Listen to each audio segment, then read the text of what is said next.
Welcome to this week's episode of Purrfect Takes. I'm your host, Stephen Patton, joined as always by my dear friend, Jacob Acquire. And this past weekend, we had a very historical draft night in our fantasy league. We've been doing this for over half a decade now, so a lot of good memories. It is honestly part of the crux of why this podcast even happened. I know we've talked about our draft discussions and wanting to put those on air and how that led to kind of the creation of Purrfect Takes. But it really goes back to us arguing with our college buddies about the Carolina Panthers, football in general. I mean, the different fandoms that are represented with our scholarship group are very special, and hold those conversations near and dear. So had a lot of fun this weekend. Jacob, I hope you did as well. How's your week been? Pretty good. I was waiting for that fantasy draft for must have been, I don't know, a month or so. And then really once it's like the regular draft, once that week hits, you're like, oh man, it's time. I gotta, who am I going to take? Whatever. I had the second pick. I can't believe I got Josh Allen. We're in a 2 QB league, so getting QBs early is good. So I like my team. I'm not as sure about your team. I'll just say that, but we'll see. We'll see how it works out. I think we play like week 5 or 6 or something, so that'll be a good one. We'll have to show off our scores, or whoever wins or loses, we'll have to show it on here. Yeah, we'll have to do like a bet here in the South, like the cookout tray or something, to make it worthwhile. But yeah, no, between the fantasy league stuff, we also had another preseason game against the Jets. There were some standout players. Dylan Johnson looked great. He then was subsequently cut, which I know that throws a lot of Panther fans kind of in a loop. It's like, hey, if you have a guy that's playing well, why do you cut him? And in the preseason, we haven't really played any of our starters. So he's a second, third stringer at best, playing with all the other backups. And so because he's not with the starters, because he's not going to make the initial cut, he looked good in preseason, but he wasn't playing meaningful snaps with the first team. And I think that says a lot more than how well you perform in essence, an exhibition game. Yeah, for sure. And you got to think, too, this is a guy that we picked up off of waivers from, I believe it was Tennessee, who we'll talk about today. So this wasn't a guy that we had OTAs with, rookie minicamp, any of that. He wasn't with the team throughout the summer. Like, he was a recent pickup. And although he played out, although he scored the only touchdown that we scored this preseason as time expired, I believe. It was just time. I guess it came down to a numbers thing. So wish him well. I was a huge fan of him at Washington this past season in college. Hopefully we can find a way to maybe bring him back to the practice squad or something. But it's just business at this point, right? Because now, like with the new cut rules, how they cut down everybody one day, and it's not just like this amount of cuts, this amount of cuts, this amount of cuts, like throughout the preseason week or the weeks of preseason, you're going to kind of see this kind of back of the roster churn happening up until cut day, where it goes from it's 90, right? 90 to 53. Yep. So something that this is to be expected, I guess, is what I'm trying to say. And there were a couple other people that bought out as well. Trevin Wallace, our rookie linebacker, made a ton of plays. He was on the field for like 2 or 3 series, 5 tackles, I believe. Really good there. Lamar Jackson, the corner, not the quarterback.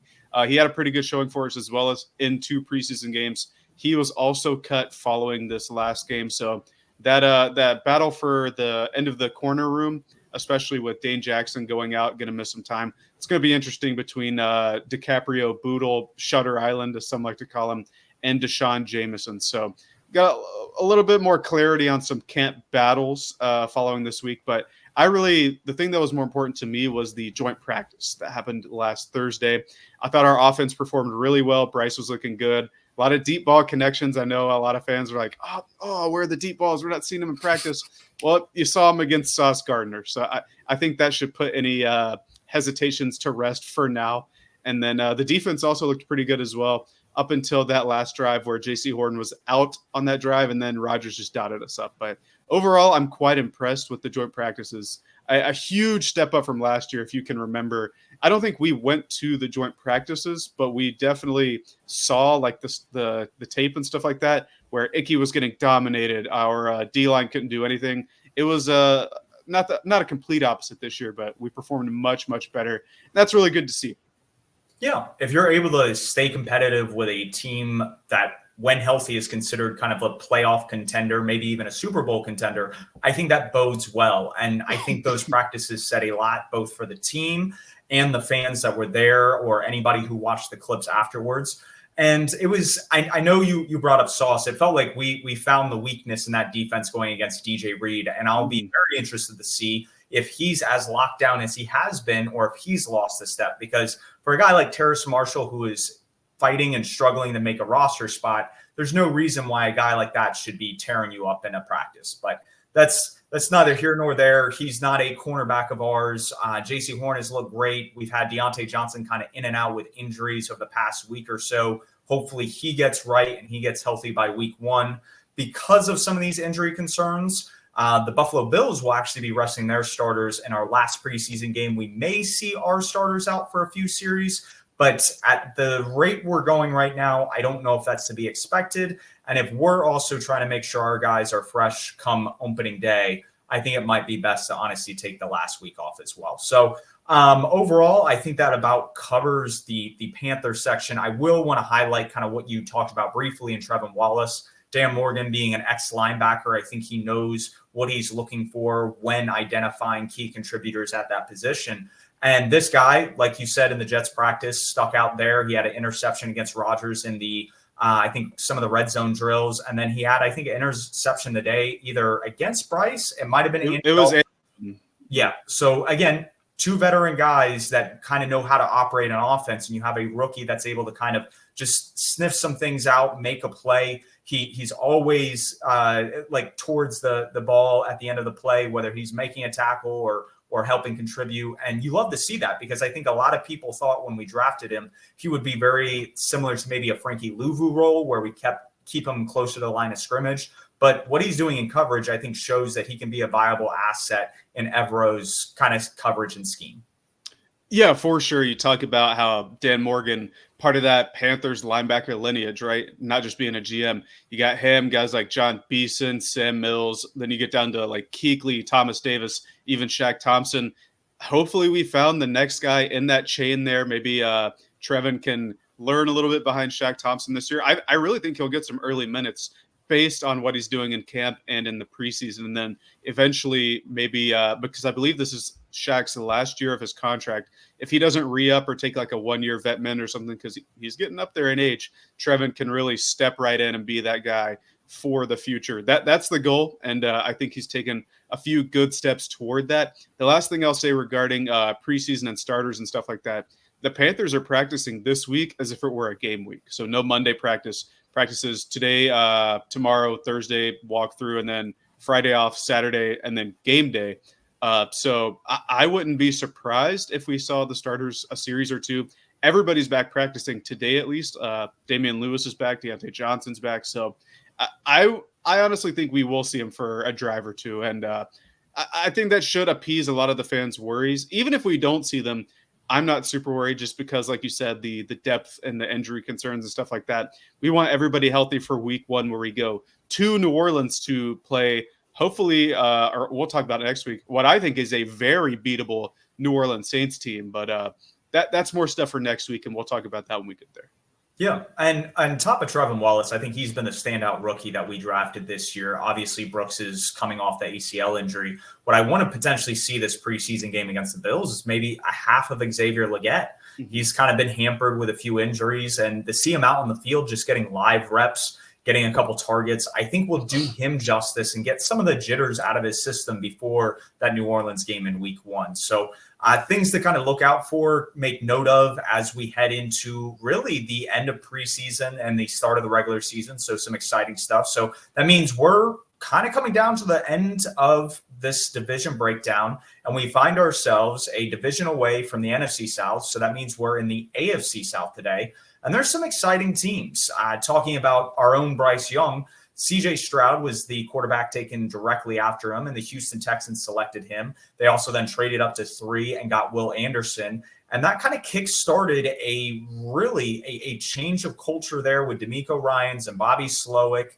And Nick Caserio, with all the gambles he made, it paid off. They go from 3-14 to, I believe, 10-7 to make the playoffs. They hosted a playoff game, beat the Cleveland Browns, very, very exciting for a franchise that has not had a lot of success since Deshaun Watson and DeAndre Hopkins left the team. So this is really cool for them. They are considered by a lot to be darlings in the AFC, not just their own division, but the AFC as a whole.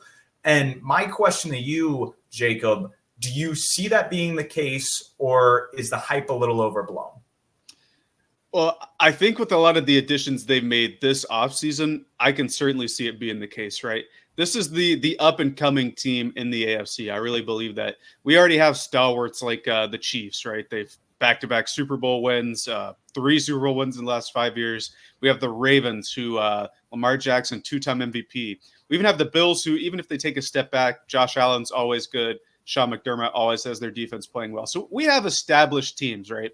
But all those teams are really established. We have guys or teams on the fringe, kind of like the Bengals or maybe the Browns, if their offense can perform. But there's not really been like a worst to first team really in the AFC. And I think the Texans are that. They showed that last year, won the division, like you said, 10-7, really smacked the Browns in the playoffs in the second half. It was a little close in the first half, but then Flacco had some throws get away from him there, and it kind of snowballed there. But like you said, they added C.J. Stroud, really good rookie year for him. Added Will Anderson out of Alabama, really good rookie year for him too. Both of those guys won Rookie of the Year on their respective side of the ball. And then this offseason, I think they're injecting even more juice into that team, albeit not like immediate youth players like Stroud or Tank Dell or Will Anderson. They traded for a guy like Stephon Diggs, who, even if he tailed off at the end of last year, which he did, is still a really valuable receiver. He doesn't have to be the number one in the system. I don't think he will. Nico Collins has really established himself. So that's going to be good there for Stroud. Danielle Hunter, who they brought in to go opposite Will Anderson and rush the passer. Really, really good there. They added Azeez Al-Shaair, the linebacker, who was with D'Amico Ryans in San Francisco for quite a few years, and then added Danico Autry as well. I believe suspended for 6 games, but really good interior pass rusher, kind of like 3-4 tech kind of guy. But then also had some interesting rookies like Kamari Lassiter, who's expected to start opposite Derek Stingley. And then they added guys along the margin, I think, Joe Mixon. Like a couple years ago, Joe Mixon was removed from being one of the better running backs in the league. He can still give you some juice. CJ Henderson, I can't believe he's on the list here. I don't know if that might be a subtraction by addition, like the rare case there. So for Texans fans, hopefully you don't see him on the field too much. But I think they're getting a lot of talent brought in and then back from injury. Tank Dell obviously had a really good rookie season. Kenyon Green, the guard that they drafted in the first round a couple years ago, and then Titus Howard, the right tackle. You got to think, even though their O-line played well last year and protected Stroud, it was also banged up just like ours. So Getting everybody back healthy and adding all these people in with some marginal losses like Jonathan Grenard, I think Danielle Hunter outweighs that, stuff like that. I think they're really in a position to make another playoff run and maybe even get to that AFC Championship. It's just going to be tough to get past some of those phenom QBs, but I really like how the Houston Texans have been building the past couple years, and I expect them to be that or to meet the hype, like your question was originally. Yeah, no, and I think the reasons why you laid out are really good. I think a lot of people get drawn to some of the bigger names. I don't think Stephon Diggs and Joe Mixon necessarily have the juice that they had several years ago. And I really want to highlight that with Stephon Diggs is he didn't have a 100-yard game after week 6 last year. And I know some of that was due to a nagging injury, and some of that was also due to the fact that you had a transition from an offense that was more air raid and get the ball out to your wide receiver one in Ken Dorsey. And then Joe Brady, who was taking a more balanced approach and really using the rushing ability of Josh Allen and the running backs that they had available to their advantage. So you start to wonder that a alpha wide receiver who gets very vocal, can be a little bit of a drama queen, is now heading to a place where he's not the number one. Nico Collins is the number one in Houston. And so what you're hoping for is with guys like Nico Collins and Tank Dell, that Stephon Diggs can really work maybe the middle of the field, get back to playing more in the slot, and you're getting misadvantages and misplacements, so to speak, with defenders on him from that position. but I don't think he's the same player that we remember him for with Josh Allen a couple years ago. And so because of that, I think the expectations for him need to slow down. The additions they made on defense are huge. I think the fact that you pair a guy like Danielle Hunter alongside Will Anderson, the fact that you're bolstering kind of each level, Azeez Al-Shaair is probably going to have a really, really great year, not only working again with D'Amico Ryans, but just the player and person he can be playing with those edge rushers in front of him. So all that considered, I think the Texans are a really, really good team. However, I think the rest of the AFC South is also very competitive, which doesn't make this like an easy cakewalk that typically this division is. So are there any, like when you look at like ceiling and floor, is there any room to where the Texans are like a bottom team in the AFC South? Because for me, I'm with you there that I think they're probably at the very worst, the second best team in their division and could probably win 9-10 games like they did last year. And I think that ceiling kind of goes up to maybe even the 12-win category. So I think it's a small range. We kind of know who this team is as long as they stay healthy. Is that how you perceive them heading into 2024? Yeah, kind of. I have them, spoiler, I have them winning the division. I think their floor is relative to what they did last year, maybe 9-ish wins. And then I think the ceiling can be up there in the 11-12 win range. This team isn't perfect, right? There certainly are areas which they could improve. I really like their front and their linebackers. I think Christian Harris and Henry To'oTo'o will fit well with Al-Shaair. But the secondary, outside of Derek Stingley, who I'm super high on, I had him in my top 10 second and third level defenders list we did. Jalen Petrie, I thought, had a really, really good rookie year and took maybe a little bit of a step back. I think if that area isn't solved, like if Kamari Lassiter isn't the guy that we saw at Georgia, if that was like a 4.65, 4.75, 40 at the combine, if that's real, and guys like A.D. Mitchell, guys like Brian Thomas, some of these guys that are added to the division this year, if those receivers can get behind him and take advantage of him, that is a weakness. If Jimmy Ward doesn't help Petrie come along well, that is a weakness there. So certainly this team has its warts, so to speak. But I think that this is going to be a very, very good team this season. I have them winning the division. And while I don't think they're going to be a bottom team, I could see them maybe slip into second if the team we're about to talk about resurges and meets the expectations that were set out for them last year, even into the year. But I personally think the Texans should win the division quite convincingly. Yeah, and we're going to find that out this fall. I think the competition here, especially when it came down to the last game in the regular season between the Texans and the Colts to decide who is going to win the division, maybe there's a whole different narrative around this team. Obviously, the hype around Stroud would still be there because I believe they would have won 9 games at that point. But if they don't win the division, if they don't beat the Browns in the wild card, do they make all the moves that they do, or do they take a more conservative approach? I think would be the question. So Again, going back, Shane Steichen was right there. Gardner Minshew had them on the doorstep of the playoffs. And the reason why that game came down to determining who won the division is because the Jaguars faltered earlier in the day against the Tennessee Titans. And they started the season 8-3. They had impressive wins in London against the Buffalo Bills. They played the Baltimore Ravens and Kansas City Chiefs very competitively throughout the year. They just lost a little bit of gas towards the end. The Ridley-Lawrence connection wasn't there. Ridley had a few drops. He didn't feel like he was fully 100%, I think, from his time off from the suspension and then taking time for his mental health.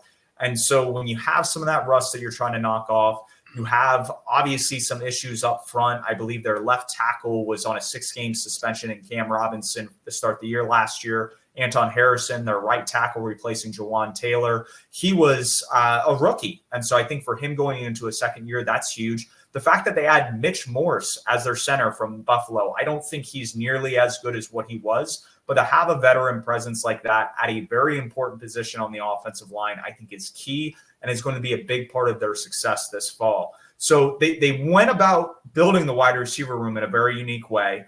Obviously, Ridley leaves to Tennessee. Zay Jones, I believe. I don't think he's there anymore. The Cardinals, yeah. Yep. And I think that it wasn't a cut. I think it was just he was at the end of his contract and a free agent. So they go out, they sign Gabe Davis to replace some of the targets lost. And then they draft Brian Thomas in the first round after trading down with the Minnesota Vikings, who moved up to take Dallas Turner. So those pieces are very intriguing when you consider they still have Evan Ingram, they still have Christian Kirk, they still have Travis Etienne, they have Tank Bigsby in year 2. I think this offense can legitimately get better. And I know I think a lot of it centers around Press Taylor being the play caller for you. But when I see this level of explosion, both in practice and the preseason, I think this is going to open up elements of the game, force defenses to play too high, maybe even some cover 4 looks. And that's going to open the underneath game for Kirk, Evan Ingram, and Etienne. And that's really going to be due in part to the additions of Gabe Davis and Brian Thomas. And so even if you think Gabe Davis has a drop problem, which he does, that's exactly what you had last year with a lot of these Jaguars wide receivers. So I think they're going to get better with the additions they made on offense. Do you see that being the case, or do you think there are going to be some growing pains? I absolutely think that they're going to get better. Like you talked about, losing Ridley is a better receiver, I think, than Gabe Davis is. And I don't know if we can expect that yet from Brian Thomas because he's a rookie. But like you said, you already had the drop problem, and you bring in Gabe Davis, who is similar to that, but maybe brings a different skill set, being like a bigger vertical receiver down the field. And we just showed off what Brian Thomas can do there. A lot of the hype for LSU was on Jaden Daniels, who went number 2 overall, the QB Heisman winner, and Malik Neighbors, who went 6, right, to the New York Giants. Also, the namesake of your fantasy team this year, Malik Neighbors. It's was it Like a Good Neighbor, right? Yep. Yeah, no, it's a little play on the Allstate. Yeah. Yeah. It's State Farm. State Farm. Yeah. I'm messing my insurance companies up. We aren't in mid-season form, guys. We aren't used to the commercial. It's preseason for everybody. But Brian Thomas, in his own right, is a really, really good receiver. It's a guy I had as a top 5 receiver on my board. Should bring more downfield stuff for Trevor Lawrence, or God forbid Mac Jones has to step in. He looked pretty good in the preseason game this past week. But all this to say, I love the additions that they brought in on both sides of the ball. We talked about with the Texans how they brought in some bigger names like Diggs, even though he isn't the guy he used to be, Danielle Hunter, stuff like that. I think the additions for the Jags are a lot more practical and are going to have bigger roles. Like all of the people are going to have bigger roles early on. You talked about Mitch Morse, the center from Buffalo. He's up there in age, but he should help solidify kind of a bit of a shaky interior offensive line that the Jags had last year. I think Brian Thomas is really going to explode this year as a rookie.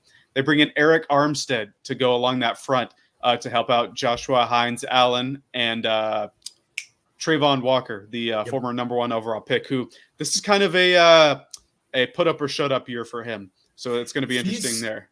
I think he's got to get moved to 3-tech. I've seen a lot of Jaguars or AFC South accounts talk about it. He had a couple reps in the preseason at 3-tech, and he was wrecking some havoc. I think a lot of people, and this is going to be expected if you're the first overall pick, you got to generate pressure. But I think he's great in the run game. And if he can start getting pushed inside when you have a guy like Josh Allen on the perimeter and Eric Armstead also in the middle, it's just – I think what they're going to be able to do with Ryan Nielsen as their defensive coordinator is play a lot of man and just allow those front 4 to wreak havoc, maybe send one blitzer to really get after the quarterback and really just change the structure of how offenses are able to attack them. And it's good you bring that up because they added Ryan Nielsen as their new defensive coordinator on our lads. And based on what happened last year in Atlanta, they played a lot of even front, so 4-man fronts. So I wouldn't expect a ton of Trayvon Walker moving inside, except maybe if they load the front or something like that. Or a NASCAR package on a third down. But like that's where he can make his money. And you bring up a blitzing linebacker. Devin Lloyd was a very, very good pass rusher in college at Utah. So he could be an effective piece there.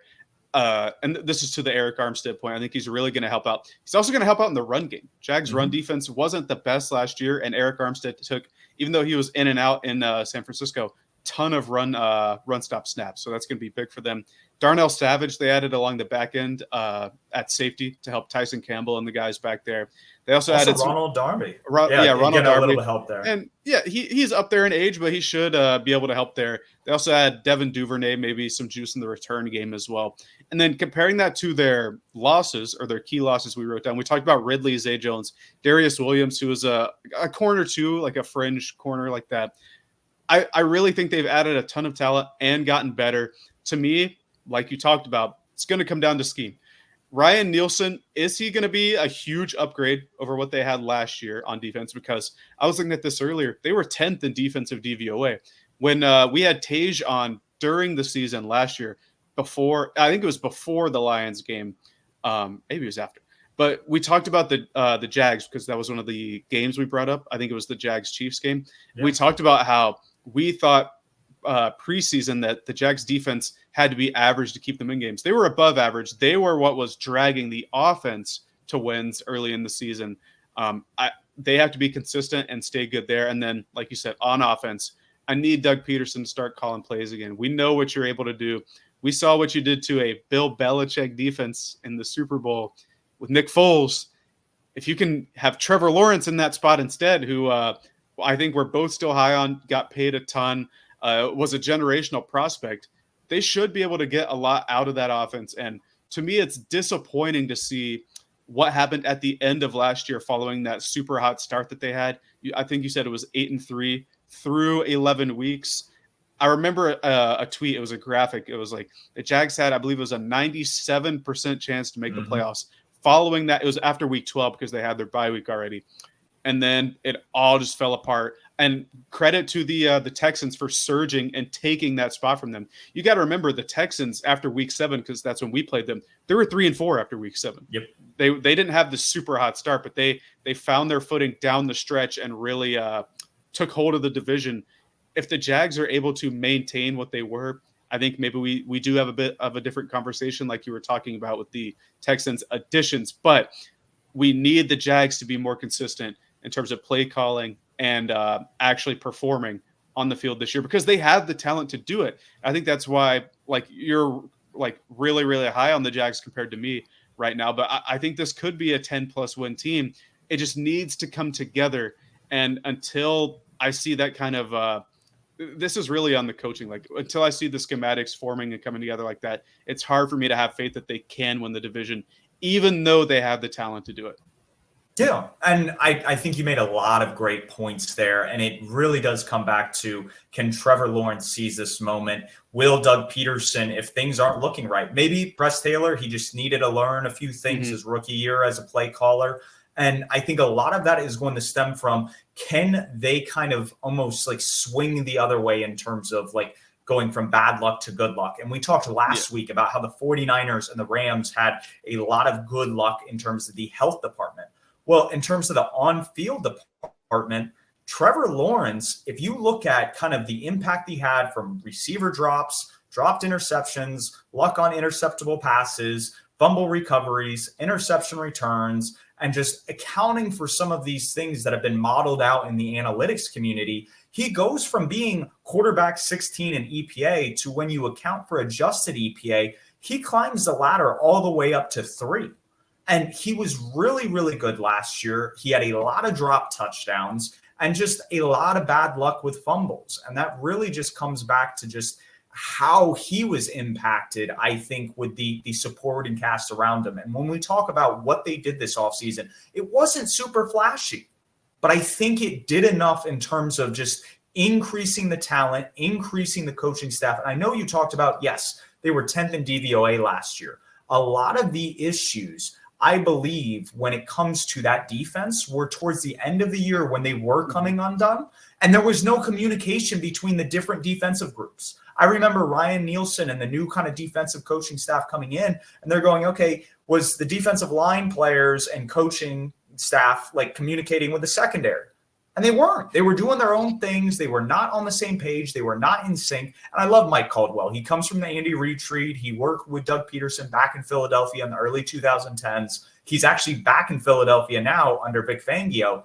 And I think he's a good coach, but you can't allow for those mistakes to happen. And I think that was part of the undoing. And then bringing in a no-nonsense guy that proved his worth with, I think, honestly, worse talent on the defensive side is only going to give the Jaguars that much of an advantage in a tight AFC South race.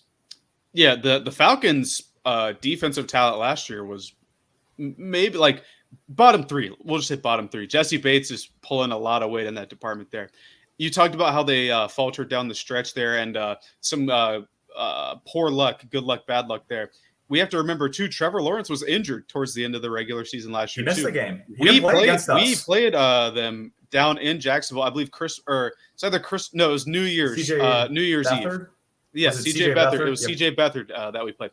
That's the DJ Chark 20-yard pass drop game. But my point is, they had a lot of stuff go bad for them last year after a blistering start. So when we're looking at ceiling and floor here, I can really see them being up there, being like from 2 years ago where they had that miraculous comeback versus the Chargers in the playoffs, where they were leading the Kansas City Chiefs in the fourth quarter of a playoff game. Coming off of that, I can see them getting back to that. But they have to get back there, is my point. The Texans are there. The Texans are already there. They proved it last year. And so the Jags have to get there. I think they could win this division. I think their ceiling is probably 11, maybe not 12 wins, but like 11 wins, hovering that area, being in the playoffs, maybe winning a wild card game. But we also saw how the floor can fall out. They can bottom out and everything can go wrong. And they I think, won 9 games last year. That's the crazy part. And to my point here, I think with how competitive this division has gotten this offseason with additions, I could see them sliding all the way down to the bottom just because I have faith that the other 2 teams we're going to talk about got a lot better. But for me, I think they're going to be closer to 1 or 2 than they are 3 or 4, but they have a wide range of outcomes to me, just considering how competitive this division has gotten. Like we talked about, this used to be like the laughing stock of the league before the NFC South was. Yeah. Like this was, because it was the Titans and then the rest. Well, now it's kind of shuffled around. Now it's the Texans, the Jags, the rest. But I really think any of these teams could surprise and make the playoffs last year. Like you're saying, the Colts won 9 games with Gardner Minshew. So you never know. That's like a lot of these teams were already neck and neck. When you had 2 9-win teams, a 10-win team from this division last year, the Titans got a lot better, like we're going to talk about here in a few segments. But really, to just wrap it up and talk about ceiling and floor, I do think this is a 12-win team. And I think that's just going to become more evident as the show goes on. My Purrfect Take will kind of reflect it, because I do think this team is going to hit on all cylinders. They added the right pieces this offseason, and they were just a few pieces away. So I don't think they had to make a lot of additions to really keep up with the AFC and the rest of the best. I think when we talk about floors for this team, I think it is going to be in that 8-win category. I don't know if it's really going to be 7. I think you would have to have some larger injuries. And even if Trevor Lawrence goes down, one thing he does well is get the ball out quick. His backup gets the ball out pretty well, like in terms of that department. When you look at time to throw and all that, Mac Jones, Trevor Lawrence, Tua Tagovailoa, all those guys are in the same department of being able to have a quick release, get it out to your playmakers. And so I think when you can have continuity there, if he misses time, and I think their skill position players are set at pretty much across the board. So when you look at that, I have a lot more faith on how this is going to come together on offense and defense this fall.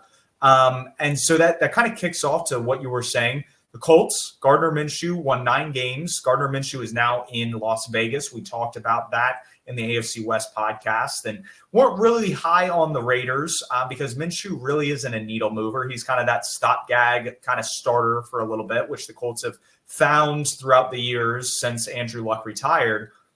Is Anthony Richardson going to take that next step? Did Chris Ballard do enough this offseason to add around him?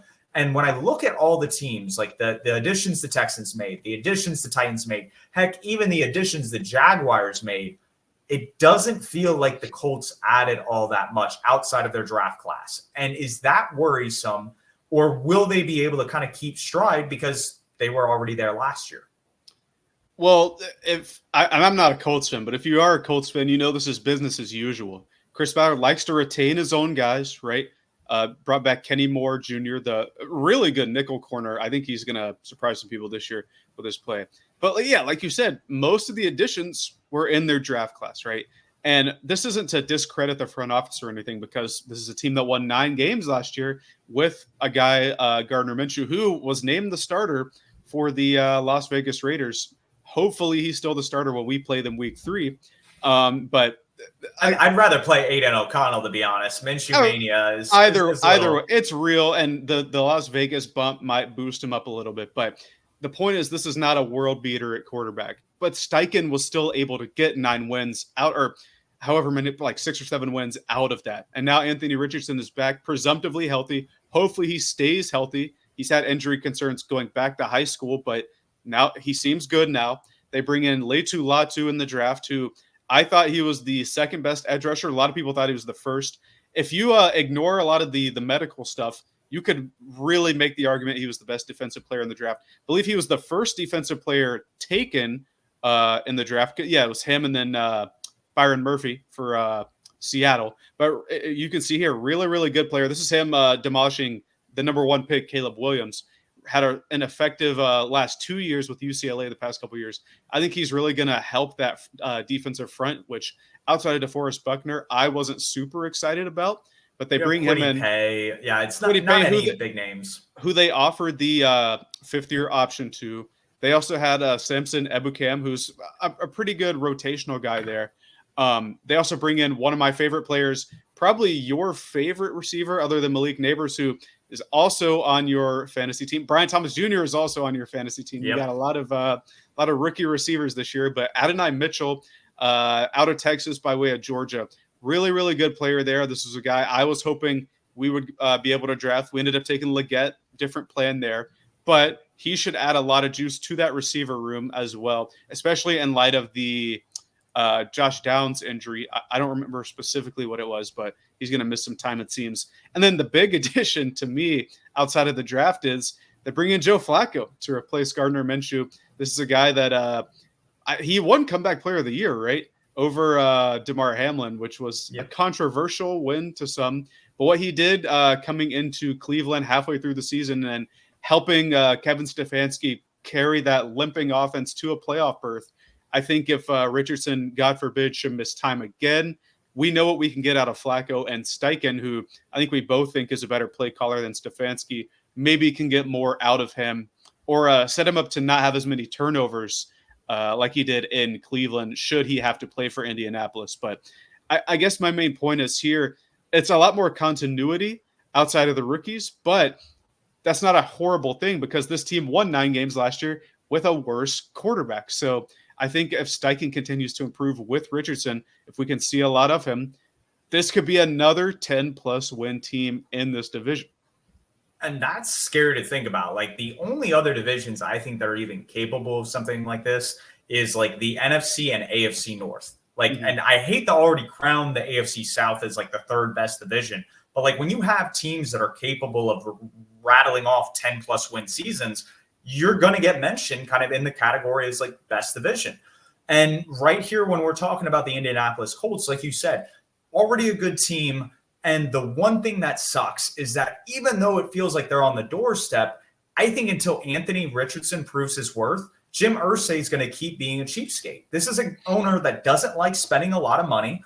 He runs his mouth, but just doesn't kind of put his money where that mouth is. And unfortunately, I think that's put Chris Ballard at a deficiency where he's got to be a mastermind in the draft and through trades, and he's been able to do that. He's been able to make it work. The general manager series I did, the surplus that he kind of gained over expected, put him at 8th out of all the active general managers. So he's a top 10 GM in the draft.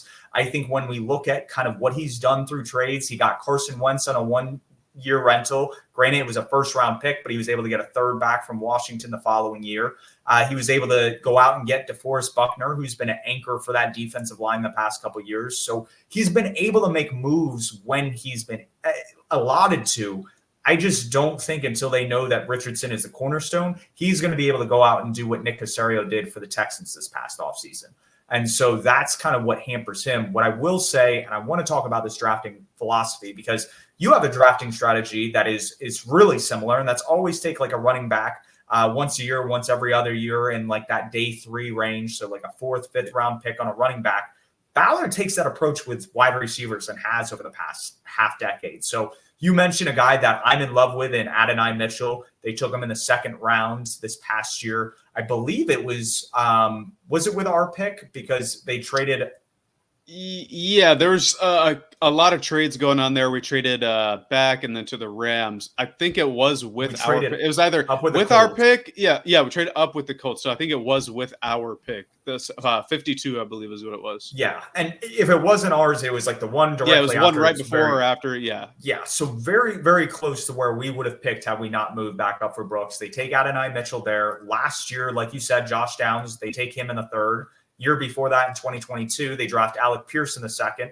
And then 2 years prior to that, in 2020, they draft Michael Pittman, who they just extended to big money this past offseason. So this is a team that's replenishing that wide receiver room through the draft. They don't have to look through free agency to go get it like we've seen the Titans or via trade like the Texans have. And that's really cool when you can have homegrown talent that's really, really excellent. And you brought up the fact that Adonai Mitchell is on my fantasy team. And I think part of that is because his release is disgusting. And the fact that he's not going to get the number one corner, I think is huge. And the fact that defenses are going to have to account for the read option with Anthony Richardson and Jonathan Taylor is going to give him a lot of one-on-one opportunities. And I think he's going to maximize and capitalize when they happen.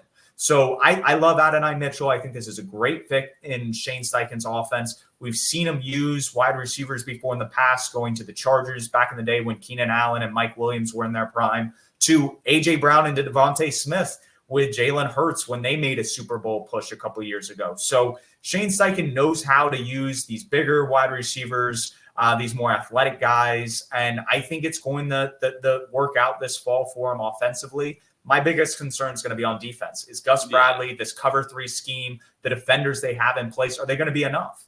And if it's a bend, don't break approach, that's great, but that means the offense has to hit its ceiling and be top 10. And that's a lot to bank on in a very competitive division. Yeah, you also mentioned fantasy team stuff there. I just want to shout out, I have Michael Pittman on mine, so we're both high on the Steichen receivers there. But yeah, my concern is on the defense as well. Not so much the front or the linebackers. I actually think Zaire Franklin is quite underrated. For me, it's the back end. I was a big fan of Julius Brents coming out of college, or Juju Brents as he's listed here. But I do have concerns with that secondary. I talked about Kenny Moore. I like him. He's a really good nickel corner. But outside of that, I really think they need to shore up, or at least the guys that they do have need to have internal improvement. The young guys there, like Ronnie Harrison, Brents, like I mentioned. I believe Nick Cross is one of the safeties they have.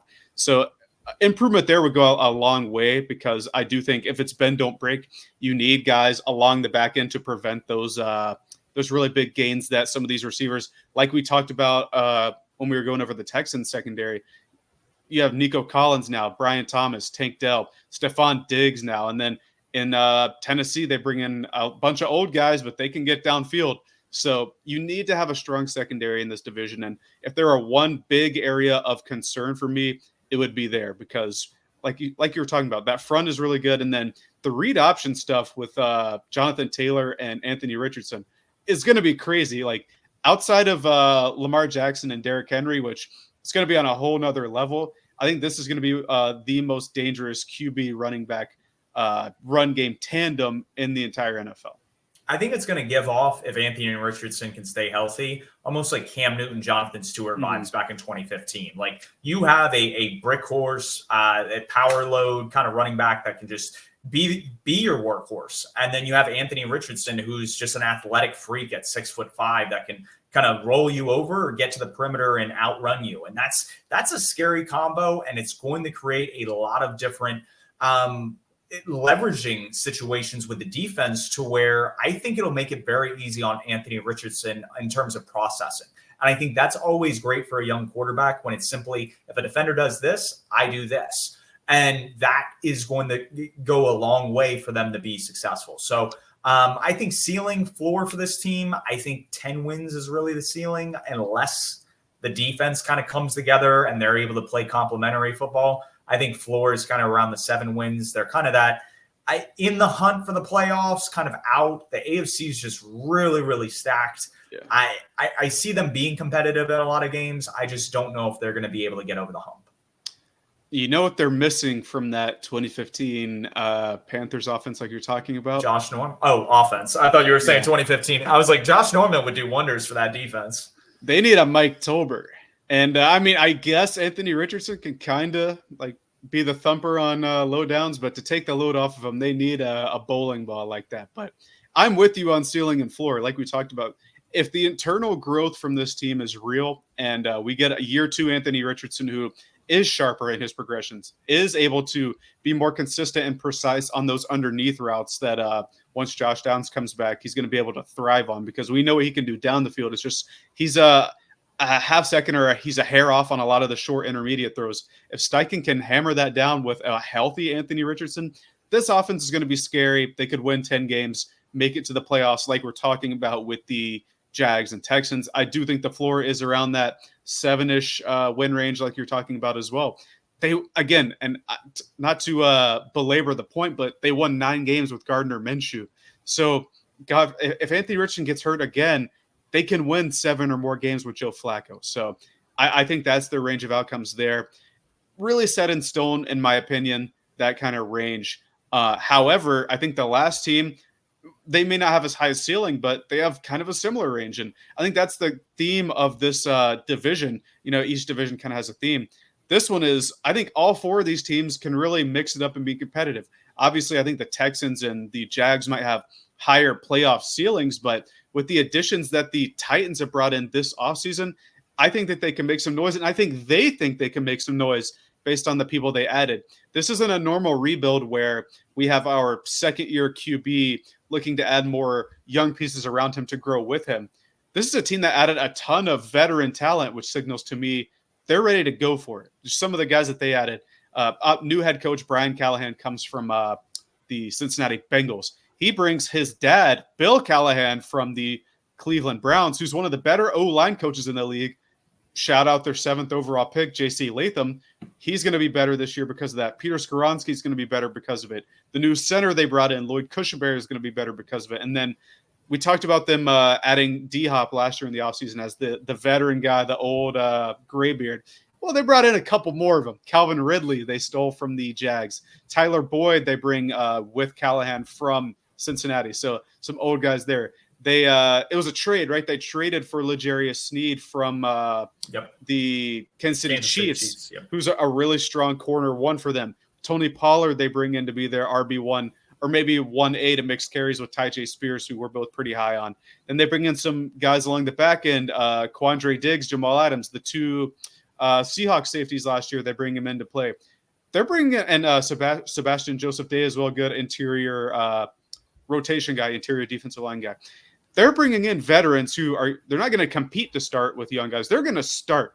And to me, that means, hey, we think we can win more than 3 games. We think we can win 7, 8, 9, 10 games if Levis is able to take the step.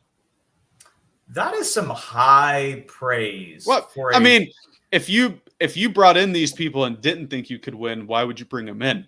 Well, okay, so we're going to backpedal to a conversation we had back when Tennessee did make some of these signings. And we even said, had this team been constructed back in 2019, this would be a scary team. No, this would be a Super Bowl team in 2019. Now it's we're not a 3-win team. We think we can maybe get to the wild card is my point. I think that's their mindset. I'm not saying that they're going to win 10 games, but absolutely. Yeah. Why would you spend all this money on all the older players if you don't think you're going to try to be competitive this year? Absolutely. I get where Tennessee is coming from. Mm-hmm. I get why they're putting the pieces in place they are.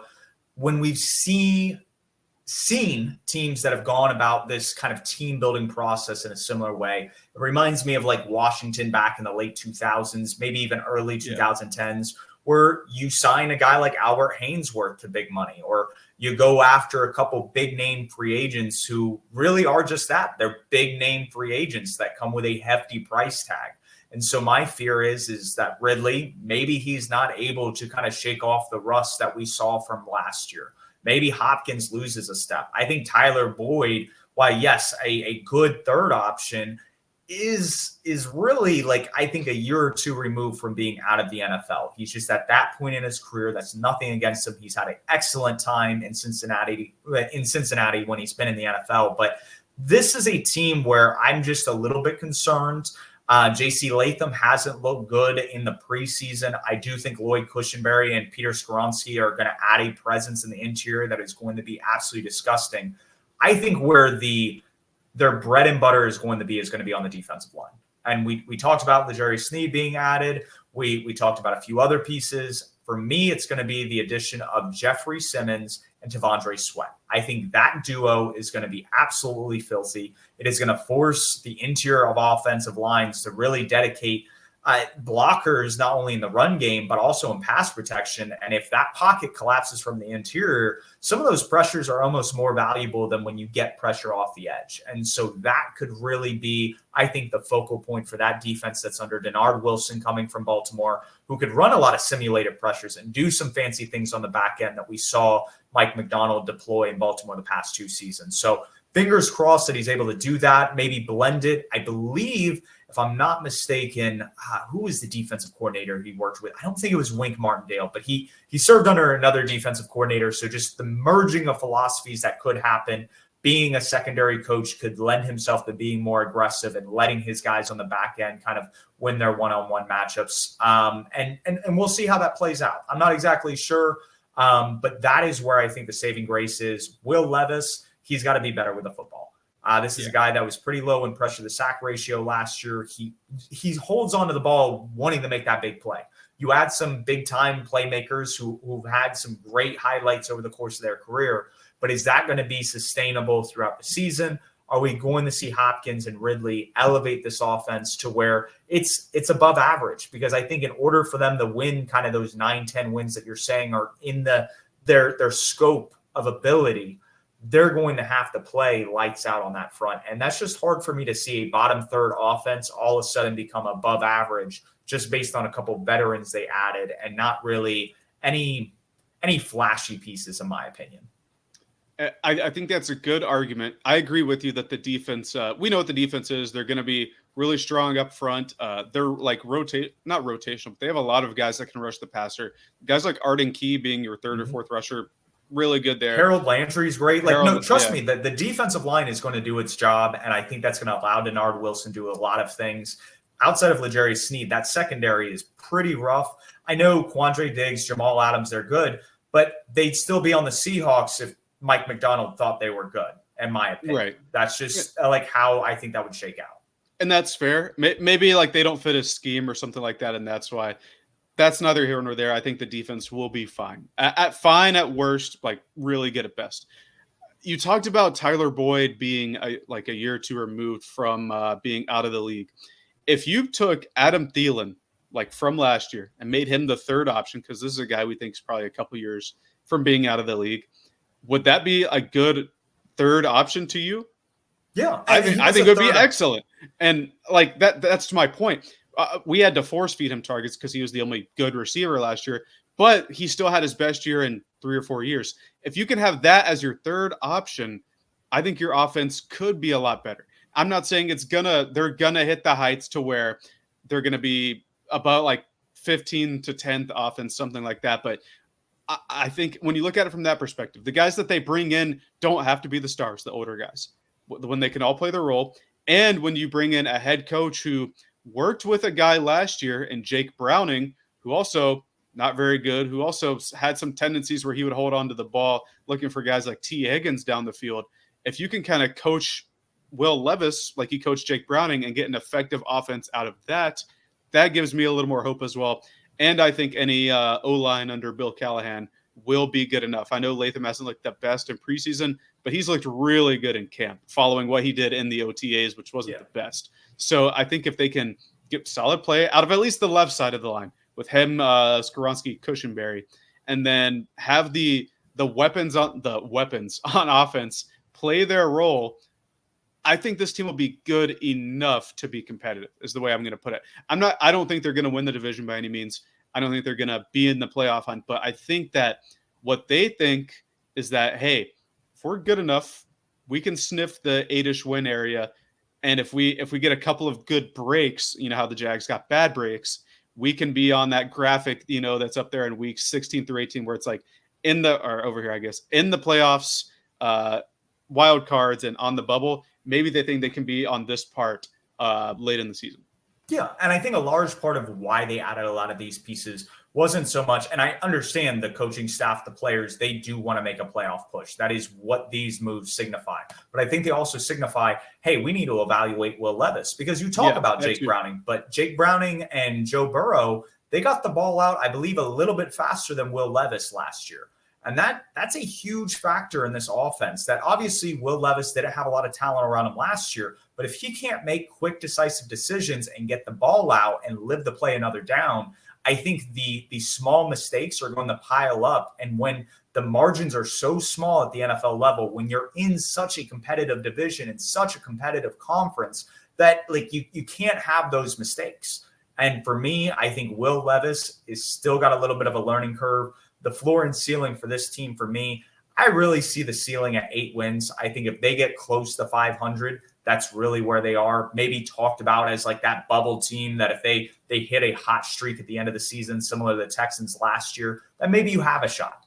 But I really think the floor for this team is very similar to the market. And we'll pull this up as we talk about kind of how we see the division shaking out leading in the Purrfect Takes. But this is a team that is not viewed very highly by the market. This is a team expected to win about 6-7 games. And I think that's really just kind of the window, is like kind of 5 to 8 wins. They're definitely better than a 3 or 4 win team. But I can see with some bad luck, some of these older veteran players not being who we remember them being, really kind of pouring into the fact that this is the worst team in the division. For sure. I think their ceiling's a bit higher. I think they could sniff 9 wins, something like that. But I do think they have the lowest floor out of all these teams.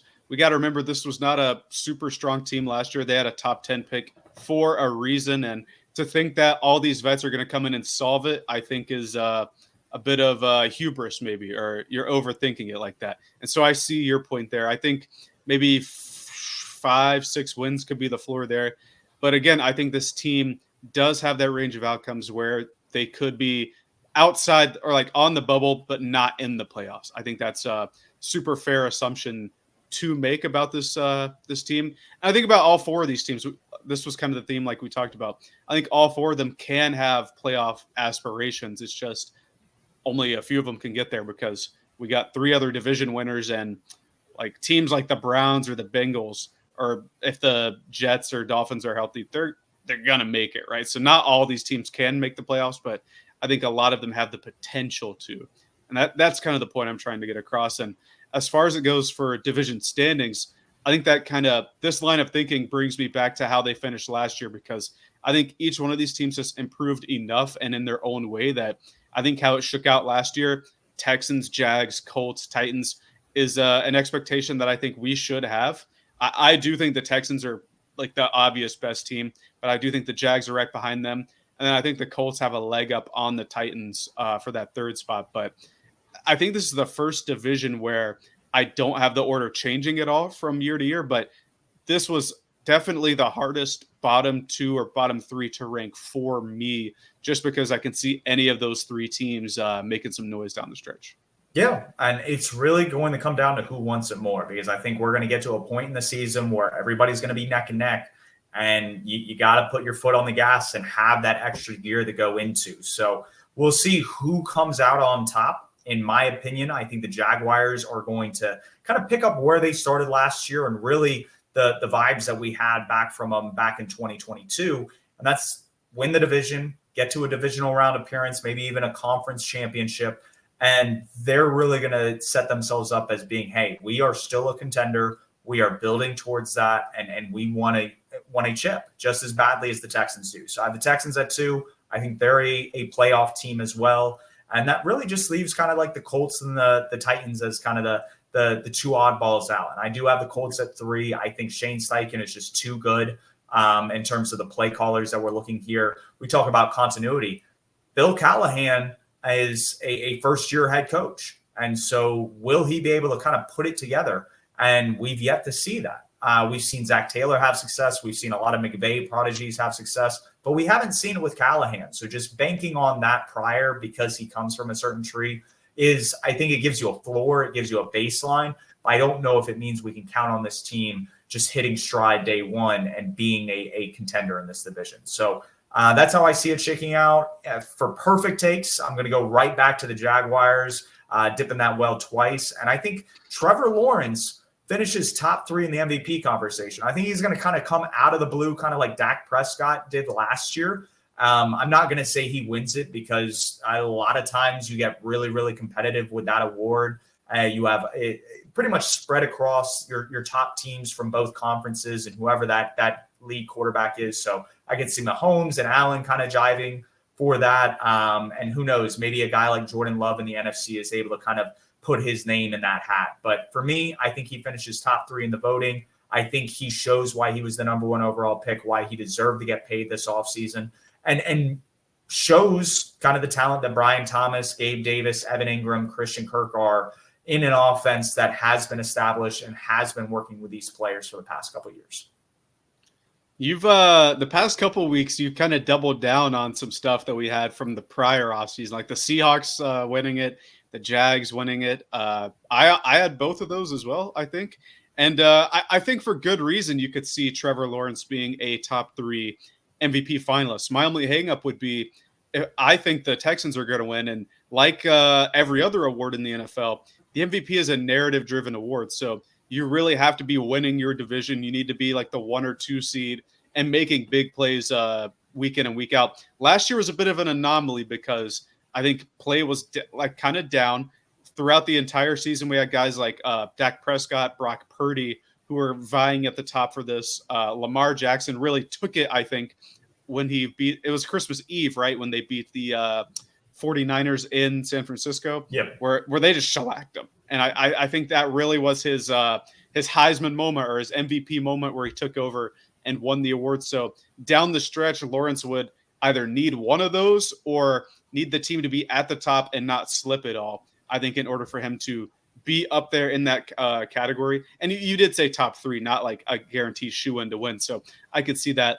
For me, and this kind of goes back to what we've been talking about, I think all 4 of these teams in the division are going to win at least 7 games. I do think the Texans are going to make the playoffs. I think the Jags have a really good shot at it as well. The Colts, I'm going to hammer it again, won 9 with Minshew. So hopefully they win 7 with Richardson. Even if Richardson isn't who he was drafted at number 4, right? Not there, because 3 was Will Anderson. Even if he's not the guy they drafted at number 4, they should be able to get 7 wins out of it. And then I think the improvement with the Titans will get them to 7 wins. We could say 7 is a good spot for them, but I really think this is going to be competitive. I don't think this is going to be as strong as the AFC North, and I think that's the division I thought would have the most total wins. When we do our predictions episode in 2 weeks, we'll have all the records laid out, so we'll see which divisions we actually think are the strongest by wins. But I certainly think the AFC South is up there, and that's why I have all of them winning at least 7. It's in the top half, and it's just because there are so many good teams. There are top-heavy divisions where you have like 2 contenders in it, like the NFC East, and it's like the rest of it, the Giants and the Commanders. It's like, well, they're still kind of rebuilding. They're reworking some stuff out. So I definitely think when we do that breakdown, we're going to have a clear idea of who we think, like you said, are the best of the best. And so with that, this is the next to last division breakdown. We will be bringing the NFC South breakdown to you all next week. Unfortunately, Mike K, because of the final Panther cuts down the 53, is extremely busy from a media standpoint. So we will have him on the following week to do a very special breakdown of the Carolina Panthers heading into the regular season. So that will be its own podcast. That should be about like 30 minutes, maybe 45 minutes. We'll really do a deep dive into this offseason, his takeaways from training camp, the preseason, the final cuts, and it should be very insightful. So until next week, when we break down the NFC South and the Carolina Panthers, we will catch you guys then.